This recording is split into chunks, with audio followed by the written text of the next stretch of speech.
Hello and welcome to Rathods IS. Today in this session, we are going to see current affairs of 19th February 2024. So first of all, we are going to take PDF of Hindu and we are going to pick out the articles which are relevant from our examination point of view. And keep one thing in your mind, that is, so there will be not more than 7 to 8 articles which are relevant from our examination point of view. So don't waste your time in reading irrelevant articles. Okay, so let's get started. And one more thing here is, so many students, they are facing problem with understanding concepts. Yes, static knowledge is very important. And if you have a good static knowledge, you can build current affairs on that. So for that, here in Rathods IS, we are providing the courses for your static like polity, history, economy, geography, science and technology, environment and ecology, and prelims is very near. Yes. So here you can visit our website, Rathods IS Academy website, and there you can get the courses, and the cost of the courses is very less, that is even less than 3,000 rupees, and for history it is 3,200 rupees, and it is around 140 hours of classes, and economy is 110 hours. Then the cost here is just 3,000 rupees only. So if you are facing problem with the static syllabus, yes, you can visit our website for sure. Okay, so this is a front page. So there is one important article near front page, that is about Aadhaar. So title says that Center to clarify on Aadhaar as a birth date proof with risk riders. So now let us see some dimensions. So this article is talking about Aadhaar. And in 2018, there was a prelims question regarding Aadhaar.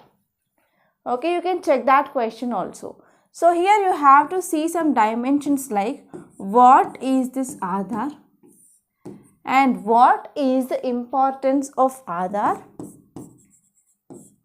and you have to see whether it is a certificate of citizen or whether it is date of birth certificate or not. Okay, so all these are the dimensions that you have to know, and this topic is important from GS paper 2 under polity and governance.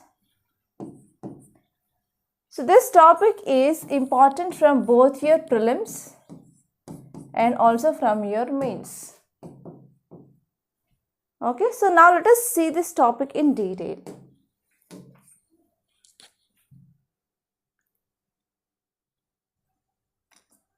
And today's quote is again a motivational quote, and I came up here to motivate you students. So many students, they have a myth. I want to burst that myth here is, winners are not those who never fail. Yes, winners are the persons they fail.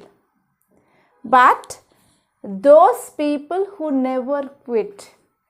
Okay, so they are not quitting their work in middle. Okay, so they will do that work continuously till they get success. So the same way, my students, even though if you are getting the failures in your life, so you have to be a successful person at last. Okay, and you have to remember me throughout your life. Okay, so here this quote says that winners, they are not those who never fail, but those who never quit. So one advice from my side here is, so if you started preparation for UPSC, so please don't quit in middle.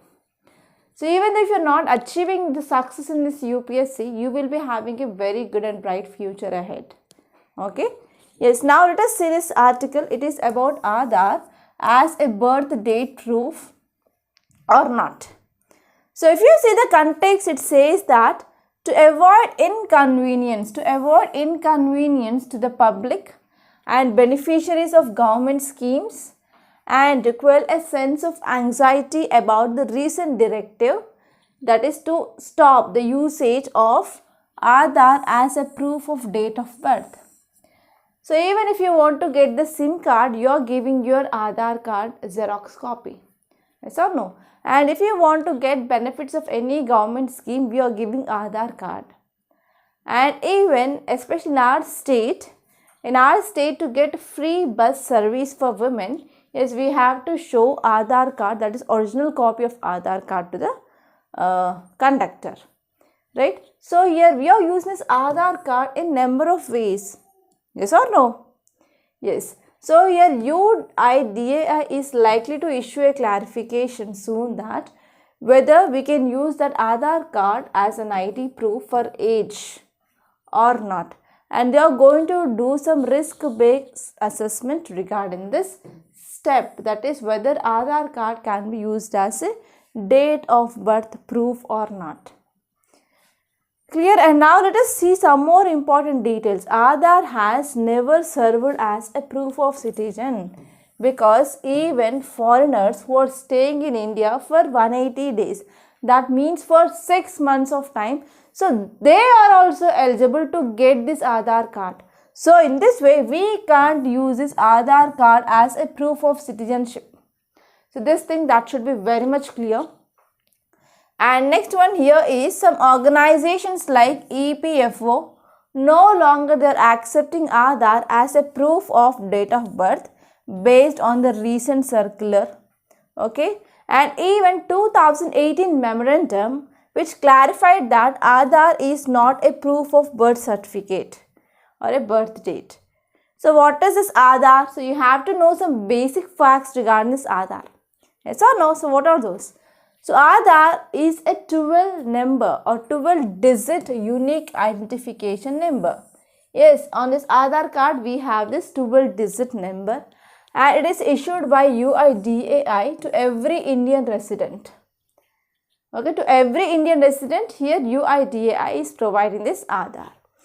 So this Aadhaar bought by Aadhaar Targeted Delivery of Financial and Other Subsidies, Benefits and Services Act of 2016. So through this act we came up with this Aadhaar concept. And even this Aadhaar which serves as proof of identity, that is we are using ID, okay, ID card for even to apply this UPSC. Yes, we are using this Aadhaar as ID card, and even the opening of applications done. So the students, you can apply for this UPSC civil service examination, especially for prelims. And Aadhaar was launched in year 2009. The Aadhaar program which aims to offer a distinct and verifiable identity for all Indian residents. So these are the very important points that you have to know regarding this Aadhaar. So these points may be your potential prelim statements. Okay, so don't confuse with these statements. Okay, and even foreigners, they are eligible to get this Aadhaar if they are staying in India for 180 days. And if you are talking about some facts regarding the citizenship, so citizenship which is listed in Union List. So according to Schedule 7 of Indian Constitution, we have 3 lists. Yes or no? We have 3 lists. So first one is Union List, second one is State List, and we have Concurrent List. So what are the subjects which are present in this Union List? Central government has the power to make the laws. So in the same way, subjects which are present in State List, state government have the power to make the laws in these subjects. And in this concurrent list, both central government and as well as state government, they have the power to make the laws. Okay, so the Constitution does not define the term citizen, but there are some details which are given regarding the categories of persons who are entitled to citizenship or given in the part 2, that is from article 5 to article 11. So articles 5 to 11, especially which comes under part 2 of Indian Constitution, so which talks about citizenship. Clear? And next one is, unlike other provisions of Constitution which came into being on January 26, 1950, so these articles enforced, so they came into force from November 26, 1949 onwards. So on that day, we adopted our Constitution. Okay, so these are some important points that you have to remember regarding the citizenship. and even the citizenship concept, especially CAA, Citizenship Amendment Act, is in news. So here there is a high chance of getting question regarding the citizenship in your prelims. In your prelims, there is a high chance of getting question regarding the citizenship. Yes, you have to read this citizenship chapter in your Lakshmikant for sure. Clear? So this is about this first article. Yes, now let us move on to next topic. So there is nothing much important in your city page, and there is one article that I found relevant from your environment and ecology and as well as economy point of view from your states page. So that topic it is about electric vehicles.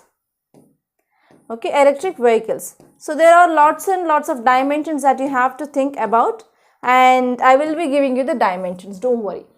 Yes, so this is that topic. Karnataka state tops among the terms of EV charging stations. So please let me know how many of you are from Karnataka, and you have to tell me about the reality of electric vehicle charging stations in your state. Okay, because this might be your interview question, right? Yes, now let us see the dimensions. So this article is talking about electric vehicles.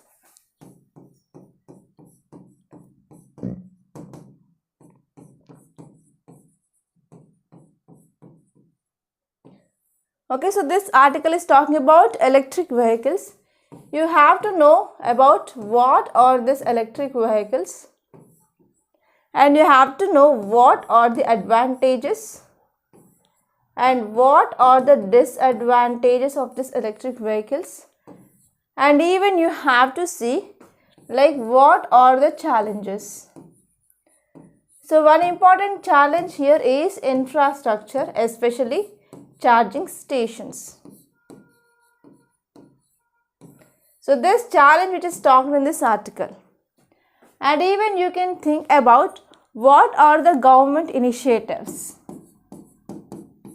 What are the initiatives of government to improve usage of electric vehicles in India?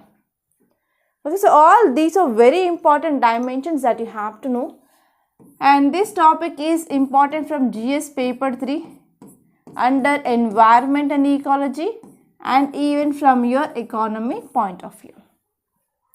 Clear? So if you are understanding like the dimensions that you have to think about, and if you are getting idea like how to read an article and how to connect the article with the different subjects, don't forget to hit the like button. So please do hit the like button. Okay, so I'm asking nothing, and I'm asking nothing, and I am not expecting anything from you. Just I'm expecting likes and comments, and I'm getting good responses. I'm very, very happy.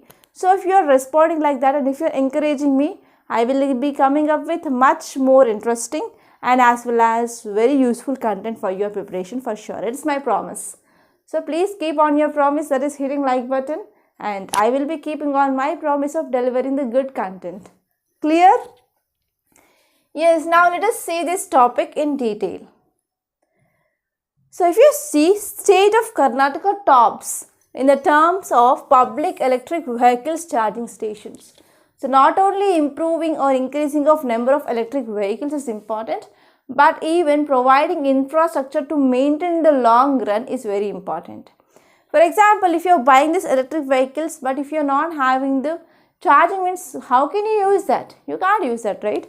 So whenever government is focusing on increasing of something, so even the infrastructure relating that to be improved. So here, regarding these electric vehicles, we need these charging stations, and Karnataka tops. And especially Bangalore urban district has the most of the charging stations with around 4,281, and this Bangalore, it is contributing or accounting about 85% of state's charging infrastructure. And in terms of number of electric vehicles, especially UP is on top, and second one is Maharashtra, and third one is again Karnataka. So now let us see some facts regarding these electric vehicles. So electric vehicles are nothing but they will be using electricity as fuel, But traditional vehicles, they will be using crude oil, okay, for example, fossil fuel like diesel and petrol. But here this electric vehicles, they will be using electricity as a fuel, and that will be stored or powered by a battery. And even sometimes we will be installing solar panels also. So electric vehicles are the vehicles that are partially or fully powered on electricity, and whenever we are using these electric vehicles, they will be running with low cost and even they are environment friendly. That means they will be not releasing harmful greenhouse gases into atmosphere, or that will reduce the carbon dioxide emissions into atmosphere. Clear? And these electric vehicles, even they are easy and cheaper to maintain, because they will be having a very simple structure. They will be having a battery, and operation is also very simple compared to that of traditional vehicles. And another benefit of this electric vehicles here is, so they will silent in functional capability. They will be not producing loud sounds. And whenever we are switching to these electric vehicles, it will be also helpful for improving energy security of our country. Because what are the crude oil, what are the diesel, what are the petrol we are using, we are importing from other countries. Yes, because of this we have to pay back in forex reserves, so that it will be affecting the economy of the country. So here whenever we are moving towards these electric vehicles, we can save our forex reserves, and even it will be helpful for achieving the goal of Atmanirbhar Bharat. Okay, and even it will be supporting Make in India program also. So in this way we are having lots and lots of advantages whenever we are shifting towards these electric vehicles. And let us see what are the steps which are taken by the government already to promote the use of these electric vehicles. So first one is, government is focusing on promotion of manufacturing and also adoption of electric vehicles in the country. So first one is, government is providing support for increasing of manufacturing and production of vehicles, and government is also expanding public electric vehicle charging infrastructure. Yes, government is also focusing on providing of charging stations to charge the vehicles. And next one is, government is also working with private and public agencies to increase public electric vehicle charging infrastructure. And even government is also came up with a scheme called as FAME. FAME is nothing but faster adoption and manufacturing of hybrid electric vehicles. And under this scheme, government is focusing on manufacturing of electric and hybrid vehicles. Hybrid vehicles means nothing but now we have some vehicles, they will be running by using diesel or petrol and as well as electricity, right? So those vehicles are called as hybrid vehicles, and government is focusing on manufacturing of those type of vehicles. And next one is, we have Ministry of Power. So Ministry of Power also released guidelines. So these are the guidelines regarding how to install the charging stations and how to improve the charging infrastructure in India. And next one is, government also taking lots of efforts through various agencies which are resulting in increasing of number of public electric vehicle charging infrastructure in the country. And even if you are talking about government is focusing on expanding of this infrastructure even in other areas. And we have the Department of Heavy Industry. So it also sanctioned public charging stations for 25 highways and expressways, and as well as electric vehicle chargings. So must be located at every 25 kilometers range of expressways and highways, so that we can use these electric vehicles for the long drives. And as well as, even cabinet also approved production linked incentive scheme for automotive sector, especially to boost manufacturing of electric vehicles in India. That means if you are increasing your manufacturing, on another side you will be getting incentives from the government. So that is the concept of this production linked incentive schemes. And next one is, Niti Aayog also released handbook to guide EV, that is electric vehicles charging infrastructure in India. And even GST Council decided just 5% of GST slabs on these electric vehicles, so that it is encouraging the consumption of this electric vehicles. And government also launched one portal, dedicated portal, that is e-Amrit portal. So it is one-stop platform for information regarding this electric vehicles. So in this way here government is also taking lots of steps to promote this electric vehicles in India. Clear? And now let us move directly to this editorial page. So between there is no important article in our today's Hindu newspaper. So first article, it is about misplaced priorities. So this article is talking about free movement regime. So now I will be giving you the dimensions of all these editorials once, and we will be going on to the notes page. Okay, so this article is talking about free movement regime. So this article is talking about free movement regime. So you have to know what is the present context. So recently I will be telling you the background, especially for new students or the beginners. Yes, you have to know the background, right? So the background is nothing but, so we have Act East policy. Okay, Act East policy. So it is one of the foreign policy of government. It is foreign policy of government. So under this foreign policy of government, our government of India came up with this FMR, free movement regime. So that is across India and Myanmar border. Okay, so what happened recently is our Union Home Minister announced that we are going to cancel or withdraw this free movement regime, and from now onwards if you want to move across boundary, yes, we need visa. So this is the present context. So here you have to know some dimensions.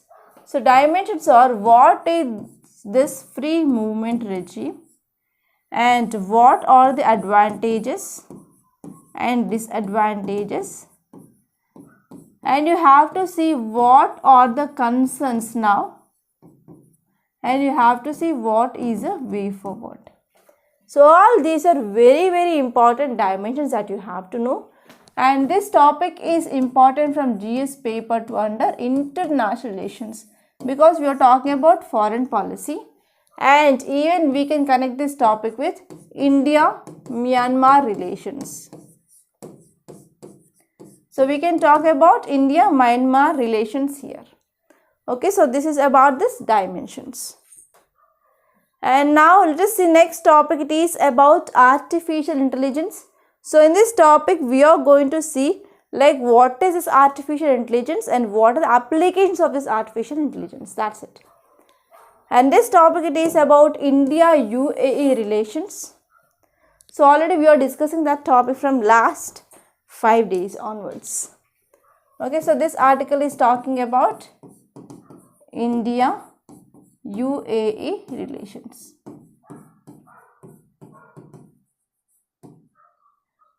So you have to see like map of UAE and which are the countries sharing boundary with UAE, and number of times we discussed that. And you have to see like recent visit of our Prime Minister to UAE, and you have to see like what are the agreements, which are signed between India and UAE, and you can see like what are the areas of cooperation. You have to see like what are the areas of cooperation, and even you can see what are the challenges. Okay, so this article is important from your GS paper 1 under geography, and it is also important from GS paper 2 under international relations, where we will be studying about bilateral relations between India and UAE. So these all are the things that you have to think about. And now let us see all those things without wasting any time. So what is artificial intelligence? Please tell me fast. It is not a new topic, it is very old topic like me. Okay, so here artificial intelligence is nothing but it is the ability of machines and the systems to acquire and to apply knowledge and to carry out intelligent behavior. So it will be using the machines, it will be applying the knowledge, and finally it will be showing some intelligent behavior. So this term artificial intelligence, it was coined by John M.C. Carty. So he was an American computer scientist and cognitive scientist, and he was also one of the founders of disciplines of artificial intelligence. And this artificial intelligence, which mainly includes technologies like we are using machine learning, we are using deep learning, we are using machine learning, deep learning, big data, neural network, computer vision, large language modules, etc. So all these are included under these technologies. And the ideal characteristic of artificial intelligence, it is nothing but it is providing the ability to rationalize. It is also providing the ability to take actions that have the best chance of achieving a specific goal. And what are the applications? So there are diverse applications of artificial intelligence. So we can use in every field.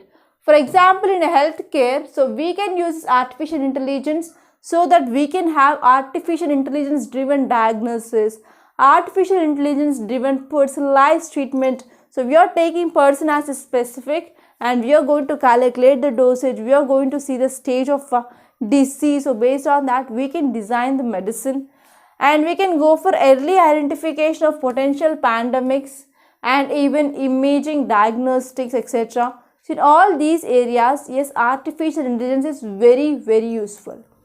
And next one is in this agriculture sector also, it plays a very important role, that is in food revolution. So normally there is increased population is happening day by day. So because of this here, the food should be also increased, right? So there will be increased demand for the food.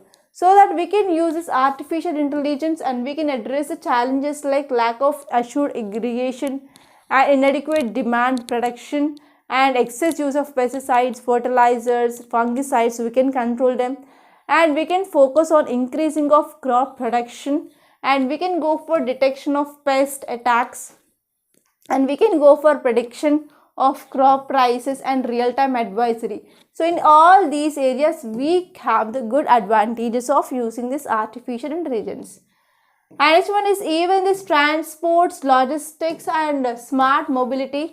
Yes, we can use this artificial intelligence, especially for monitoring, maintaining predictive engine, and especially driver assisted, that is driverless cars. Yes, we can also focus on improved traffic management. We can decrease the traffic congestion, okay, and fast delivery of services. So all these can be done if you use this artificial intelligence in this transports logistics sector. And next one is in retail also, this artificial intelligence is very important. So being one of the early adopters of artificial intelligence solutions, so it provides applications such as developing user experience, and we will be having personalized suggestions, and we are having this image based product searches and as well as preference based browsing. So in this way here, we will be having very good advantages if you are using this artificial intelligence. And even in the manufacturing sector also, we have the good advantages, okay, especially we can use machines for increasing of production. So we can have the good engineering and supply chain management. So we can focus on production, maintenance, quality assurance and in-plant logistic, warehousing, etc. And even this energy sector also, artificial intelligence can be played a very important role. Like we can increase the efficiency of power balancing. We can also store good amount of the energy, and we can especially increase renewable energy system, and we can use smart meters for enabling intelligent grids, and we can also increase affordability and as well as reliability of solar power. Okay, so in this way here, we will be having advantages if you are using this artificial intelligence in this energy sector. And even in the smart cities also, we have lots and lots of advantages. Okay, we can reduce congestion, we can enhance security, and we can focus on crowd management. So these are the potential uses of artificial intelligence. And next one is even in education skilling also, yes, we can focus on providing of quality, and we can provide the good personalized learning for the children, and especially we can provide some administrative tasks, and we can also focus on student intervention, and we can reduce the dropouts, and we can focus on skill development and vocational training. So in all these areas, we have the advantages of artificial intelligence. And if you're talking about government side, so government is also taking lot of initiatives and lot of steps and measures to improve this artificial intelligence. Some of those measures are India AI, and we have global partnership on artificial intelligence that is called as DPAI, and we have US India Artificial Intelligence Initiative, and we have responsible AI for youth, and we have artificial intelligence research analytics and knowledge assimilation platform, and we have artificial intelligence mission. So these are some important steps that are taken by the government to improve artificial intelligence. And now I want to give you one mains question regarding this topic. So try to answer that question. So question here is, discuss the potential applications of artificial intelligence. I discussed that, and also mention steps taken by government to promote artificial intelligence in India. So now this question is talking about only one sector, that is healthcare system. So it is very easy to write an answer. So try to write answer and post in the comment box. Don't forget. Yes, now let us see next topic. It is about India UAE relations. So as I said, this topic is important from your international relations, which comes under GS paper 2.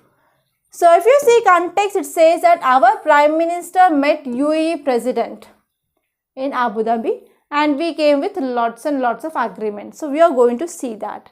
So first and the foremost thing here is we have to know about this comprehensive strategic partnership. So this comprehensive strategic partnership between India and UAE, it was discussed, and in this agreement, so it covers many sectors, like it covers trade, it covers investment, digital infrastructure, fintech companies, energy sector, infrastructure, culture, and people to people ties. So all these are included under this comprehensive strategic partnership. And other than that, we have signed key agreements. So first one is we came up with this bilateral investment treaty, and we are also focusing in the field of electrical interconnection and trade to enhance collaboration in energy, and we are focusing on energy security and trade. And apart from that, we are also focusing on IMEC, that is India Middle East Economic Corridor, especially to improve regional connectivity and to connect India with Europe. And MOU also signed regarding improving of digital infrastructure, and especially we are focusing on facilitating investment cooperation in infrastructure sector, and we are also focusing on national archives of both the countries, and especially we are focusing on bilateral cooperation, and we are focusing on material restoration and as well as preservation of culture, and we are focusing in the field of heritage and museums, especially to support maritime heritage complex at Gujarat. And we are also focusing on easy instant payment system through this UPI of India and as well as AANI of UAE. And we are also coming up with interlinking of domestic debit or credit cards RuPay with J1, which is nothing but which can be used in UAE to enhance this financial sector cooperation. So all these are the important agreements that have been signed. Okay, now I want to give you one more mains question, that is, while India enjoys strong security ties with UAE, there have been some concerns about human rights issues in Gulf nation. How can India navigate this balance, ensuring its security interest are met while advocating for human rights?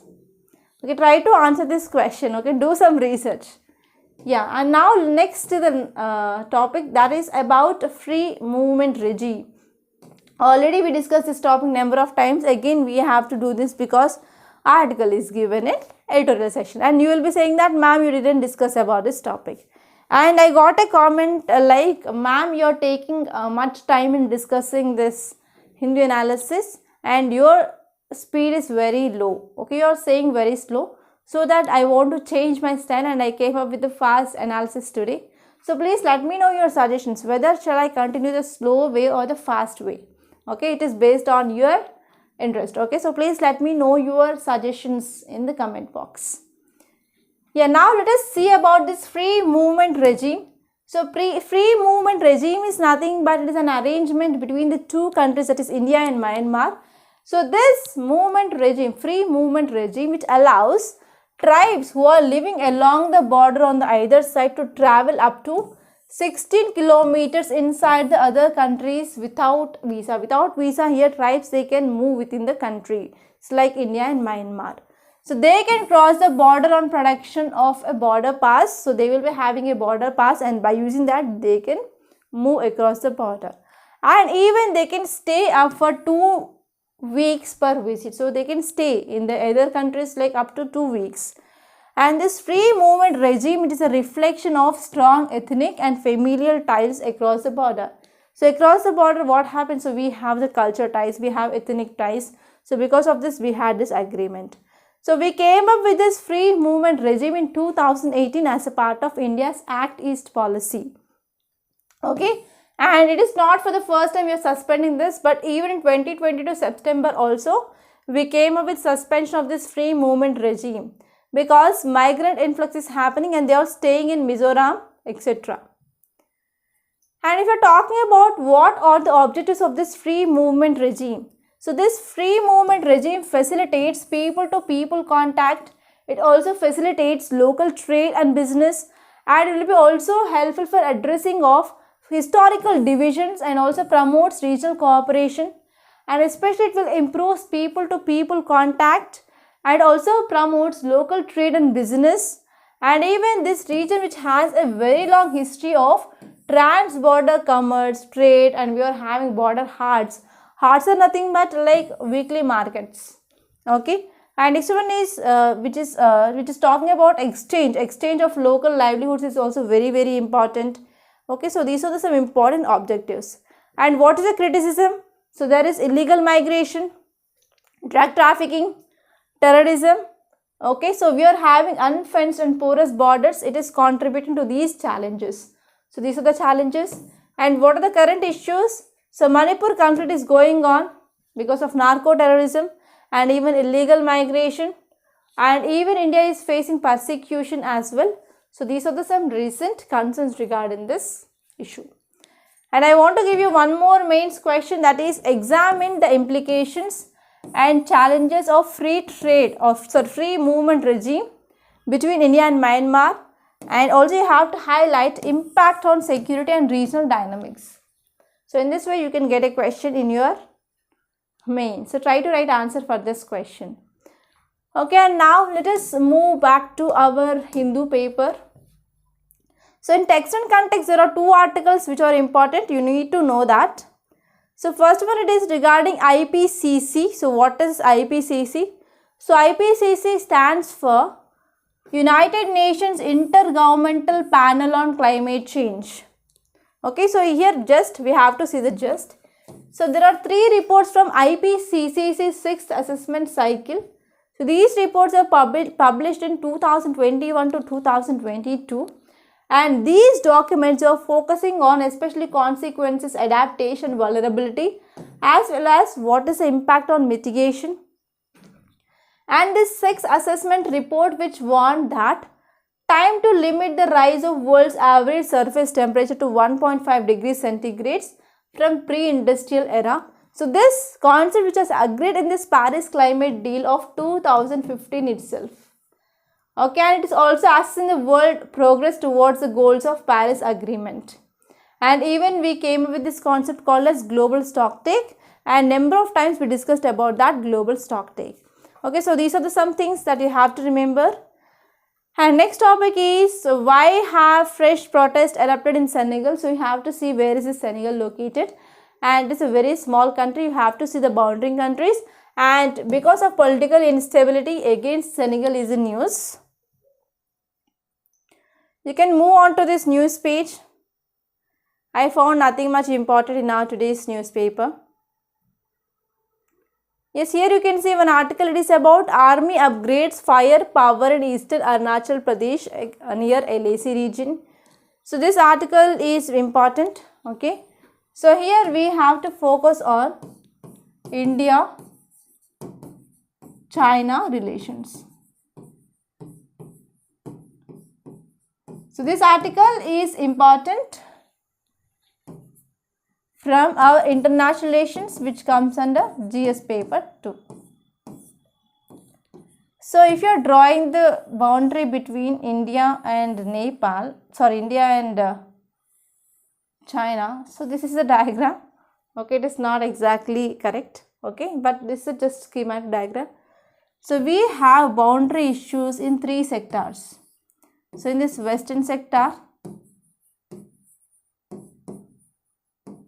so this is middle sector in Uttarakhand and Himachal Pradesh region, and this is in the eastern sector.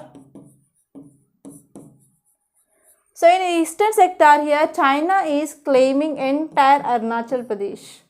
And in the western sector, we have this LAC, line of actual control. So what happened still now, the standoff which had been resolved completely across this LAC region. So now this article is talking about this eastern sector. Okay. So that's it. So these are the very important articles that appeared in our today's Hindu newspaper. So nothing more, nothing less. And now I want to show you where you can get the notes of this class. So this is Rathods IAS classes Telegram channel. So please do join this channel so that you can get notes of this class. And this is our website, Rathods IAS Academy, where you can get different courses that we are offering, and the price is very less, and this will be helpful to clear your prelims for sure. Okay, try to join these courses, and these courses are also very affordable, and you can click on buy now to check the price, and if you want to watch the demo videos, click on play course. Okay, so that's all for today. I hope you enjoyed this class. So please do hit the like button. Don't forget to hit the like button, and do share this class with your friends. And please do subscribe to this Rathods IAS Academy. Thank you so much for watching.